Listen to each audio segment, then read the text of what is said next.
Pagsapit ng gabi, buhay na buhay pa rin ang syudad ng Dubai.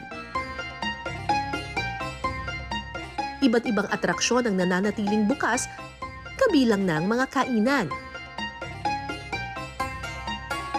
Dumayo ako sa isang buffet restaurant na naghahain ng iba't ibang Emirati dishes.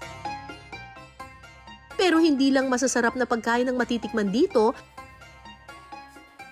I ride in the back. dahil masusubukan mo ring sumakay sa camel. Ay, Diyos ko, Lord! Ang taas pala nito. Gabi yung sakayan dito. Ang init daw kasi. So, pag gabi nila nilalabas yung mga camel.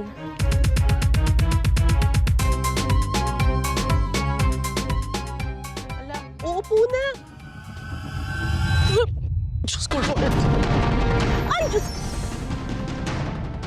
Okay. Makakainin ako nito. Galit ata siya. Sorry po. Hello, good camel. How old is this? Wow, 12 years. What do they eat? They just eat grass. Oh, very nice. Oh, mabait, mabait. Importante para sa mga taga-Dubai sa United Arab Emirates, yung mga camel. Kasi nung sinaunang panahon sa disyerto, ito yung nagsilbi nilang transportation. Tapos, pati yung gatas ng camel, importante rin sa kanila. 'Di ba? Sikat na sikat yung mga camel kasi meron silang hump. 'Di ba? Yung hump na yon, ang laman po nun ay taba. Doon sinustore ng mga camels yung kanilang taba para kapag wala na silang makain, magkakaroon sila ng energy. Matapos ang ating exciting camel ride, chibugan na ulit. Magbubuffet tayo ngayon. Pero syempre, appetizer muna or kung tawagin nila meza. Yan. So, ito kilala ko to. Ito yung hummus. Gawa ito sa chickpeas or yung garbanzos. Yan. Tapos, ito ay mutabal.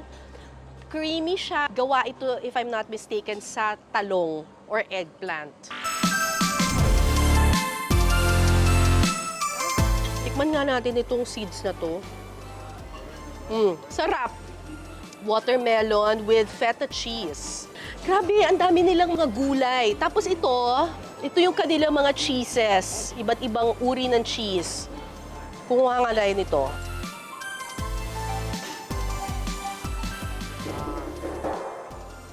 Wow! Some rice? Yes, yes. Okay, with the rice. Oh my gosh, thank you. Shukran.